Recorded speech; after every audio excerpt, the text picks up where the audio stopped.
Hey guys, good to be here again. Happy new month in the month of August. How are we all doing? It's been amazing. I'm glad that we have seen the month of August. We are getting towards the ember months. Who knew that by now, after all the corona issues, we're getting close to the ember months. Okay, so today I'm going to be talking about how I title my books and why my books are the way they are. So if you can hear me, put clearly in the comment section that you can hear me loud and clearly, and I will shoot as usual. Okay, but if you can, just let me know. Right, so today I'm going to be talking about how I title my book and why my book is this way and why the design is this way. This is just about me, right? So I'm a non-fiction writer, right? Basically, I like to write non-fiction, so this book is non-fiction.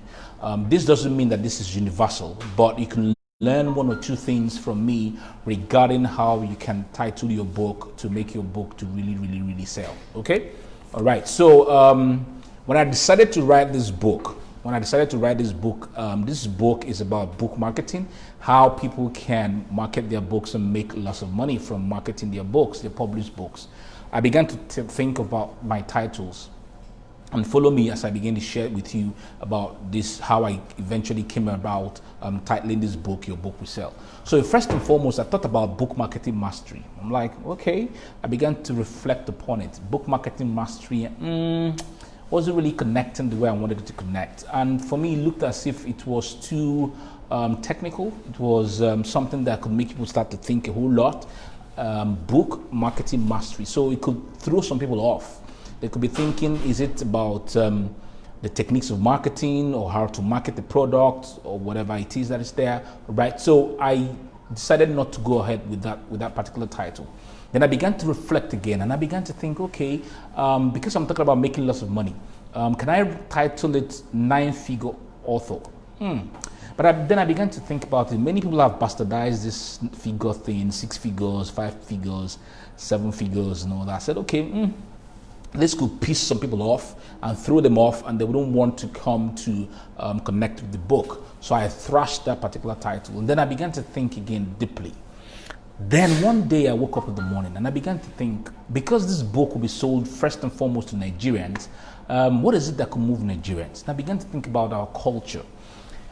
Basically, what we do in Nigeria rides upon religion, our politics, our way of life, our relationships, how we do business. You find out that most of the things that we do in the nation rides on religion, Christianity, and Muslim, right? So I now began to think, what is that thing that can connect mostly with Nigerians, whether they are Muslim or whether they are Christians? And I began to think from the point of the prophetic. So usually around town, people like to say amen to many things that they may not really have worked for, right? So when we say your week will be fine, amen. You will have money, amen. Your business will grow, amen. So all these prophetic utterances, Nigerians connect a whole lot to these prophetic utterances. So I'm like, okay, what if I begin to figure that I could use my book and title in such a way that people will connect it from that perspective of the prophetic? And that was how I came up with Your Book Will Sell. And the moment I put it out there, right, people connected with the name, Your Book Will Sell. People were like, yeah, this connects, and I knew that I had gotten it right. Trust me, it took me about 5 months to eventually come to realize that this was going to be titled in the book. 5 months of thinking, tinkering, pondering, reflecting, having introspections. Eventually, I came up with the title of the book, Your Book Will Sell. And then if you look at the subtitle of the book, what to do to make your published book sell and make lots of money. Now follow me as I begin to think about, talk about this subtitle. When it comes to goal setting, goal setting experts will tell us to think in terms of specifics, right? In terms of specifics, what I mean, you want to make 1 million naira, so say that you want to make 1 million naira. You want to make 2 million naira, $2 million, say that you want to make $2 million. But normally, what happens, and I'll give you a particular example because I work with a politician, right? I work with a politician. The thing is this: have you ever wondered why the people who are the lower rung are disconnecting from all the things that the politicians are doing and stealing billions of dollars, and they're not really keen, they're not really talking about it, they're not even interested. If you walk out, here I live in Nigeria, if you walk on the street and connect with individuals, we call them lower rungs. Let's say those who are sweepers, those who are frying corn on the road, those who are vulcanizers on the road, and you tell them about the billions of naira that Nigerian politicians are stealing. They tend not to connect with it. They tend to disconnect with it. But the moment you tell them about a bag of rice, they connect with it. And that's why politicians will come, give them bags of rice, give them $1,000, give them 2,000 naira. To them, that is a lot for them. That's a whole lot for them. And if you bring it back to this thing about goal setting and specifics, think about many things about your life. Even before we began to talk about specifics, you wanted more stuff. So when people are people are doing resolutions, they want to do more of things. They want to do a lot of things. And I tell you, how much more money do you want to make? I want to make a lot of money. How much? I want to make a lot. I want to do a lot. I want to do more. I want to commune more with God. I want to lose weight. I want to lose more weight. People are not thinking keenly in terms of specifics, except they are driven after a lot of reflections or introspection to begin to think about specifics. So I wanted to write on that, because a lot of individuals, when they think about money, they're thinking they want to make a lot of money. So you see, instead of me putting a figure, I decided to write on the emotional stuff that people will deal with when they want to think in terms of numbers that have to do with more. And so instead of me saying make $1 million or make $10 million, I said what to do to make your published book sell and make lots of money for you. Because when people hear about lots of money, they begin to have a picture of more. Some people may think in terms of a house filled with money. That's fine. They think in terms of a car filled with money. That's fine. They think in terms of bags, maybe Ghana must go bags, and that's fine. They think in terms of wallets filled with money. No matter what picture that anybody within this specific target audience is thinking about, this book can connect with them. That's the essence of doing a subtitle like that and not being specific, because people think in terms of pictures more. They think when it comes to more, they're thinking that they are having a picture of more that is in alignment with their own reality. So having a house filled with money can be in alignment with your own reality. Having a car filled with money, having a bag filled with money, having a wallet filled with money, or having pads of notes at your backside filled with money can depict someone's more, can depict someone's lots. So instead of me to be specific, I wanted to ride on that psychological thing about emotions and the picturing of more. That was why I had to use the subtitles like that. So think of it from that perspective. So the next thing that made me to think about this title is your title, your book title, can it be easily remembered?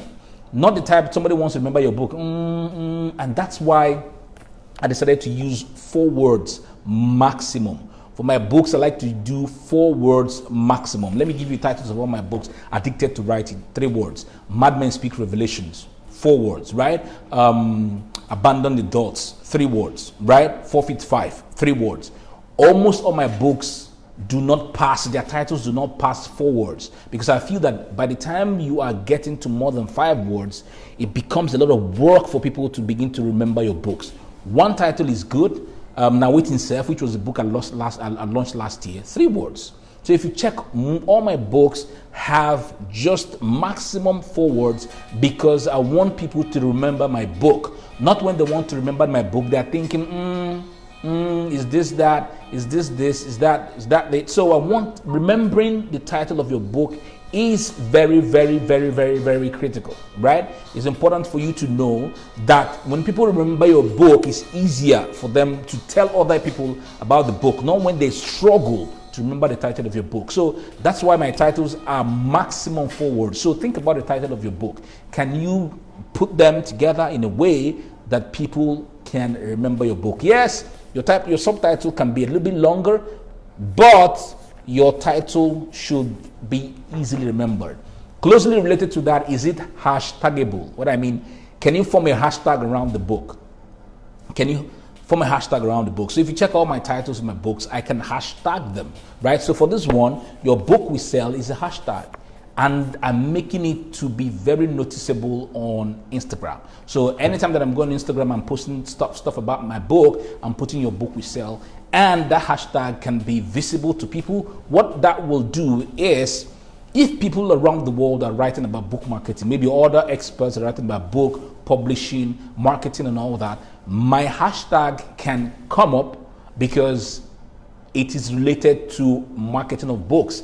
It is related to publishing of books, and someone around the world, someone beyond where I am, someone in any part of the world, while searching on Instagram with a hashtag, can stumble on my comment, connect with me, and he can never tell what can happen from there. So is your title hashtagable, right? It's critical for you to understand this. Is your hashtag, is your title hashtagable? Can you create a hashtag from the title of your book? It's critical that you understand this, right? So that's why I decided to use the title, Your Book We Sell, because I know that it is easily hashtagable, right? Now, the other thing that I'm building my book around, can a movement be built around your book's title, right? Can a movement? Now, Your Book We Sell has become a movement because it is solving a peculiar problem in the publishing industry. A lot of individuals, I must have shared this story many times, a lot of individuals have published books, but they're not able to market the books and make lots of money for themselves.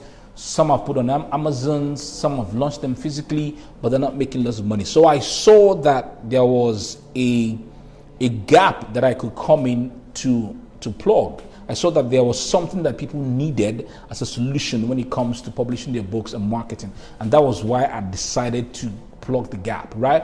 And it has become a movement, because if you go on Instagram now, if you go on Facebook, people are owning this book for themselves and they are preaching it to other friends, they're telling other friends, this is what you need to be able to market your books. I've gotten lots of individuals now referring people to me, say, Mecca, someone wants to publish his book, but I wanted him to connect with you first. Can you help? And I know that they're coming to me because they need help in marketing, right? So I decided to write this book so that I can build a movement around it. Because from this book, I'm building something bigger, right? It is going to escalate to something bigger, to the point that I want to be known in this nation as someone that is a legend when it comes to book marketing, right? And if you check, there's no other book like this in the nation, in Nigeria. I'm not saying about other parts of Africa or other nations of the world. I'm talking about Nigeria. There's no person who has really written a book that has to do with book marketing. I think this is the first of it. I've searched. If you've got, let me know. But I think this is the first of it. Someone writing a book that is why I'm going to write on this, because I believe that every other thing that is going to happen concerning book marketing around the nation will somehow pivot around me, right? Pivot around this book. Even someone else is coming forth, I believe they can ride on the wave also. Then this becomes a pivot for a lot more people, right? So can you build a movement around your book? Think about it. So to wrap today, this is just about me and my book, but think about your own book also, right? These things can be elements that you can consider when you want to title your book, so that when your book comes out, people will be willing to want to buy the book because they see the title and it's something that connects with them. It's critical for you to understand that. So just to wrap it up, right? Think about the title. Is it something that is riding on culture? Is it something that people are really needing? Is it something that the subtitle calls to a specific targeted audience, right? Is it something that can be easily remembered? Is it something that they can build a hashtag around? And then finally, can it be used to build a movement, all right? So go ahead. If you've got questions, put in the comment section and I can connect with you and then answer your questions. But I just wanted to come in here all through August. What I'm doing here all through August is to share with you my strategies that you can utilize for your own self, right? This is specifically my strategies, but I believe that you can listen and see how I did mine and see how you can tweak it for your own good and for your own use, so that your own book can sell, all right? So that's it. I'll be here again tomorrow, same time, 1 p.m., between 1 p.m. to 1:30 p.m. every day for the whole of August, sharing strategies with you. Tomorrow, I'm also going to be teaching about book design and book titles, specifically mine, in addition to the things that Fola must have said. But maybe I believe that you can get some value from it tomorrow. Same time, 1 p.m. between 1 p.m. and 1:30 p.m. I do hope that this video has blessed you, this teaching has blessed you. I look forward to connecting with you again tomorrow.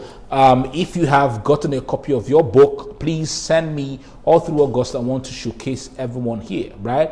If you've gotten a copy of your book, the physical copy of your book, I want you to do a 1-minute video for me and then send me via WhatsApp the 1-minute video. Send me about yourself, right?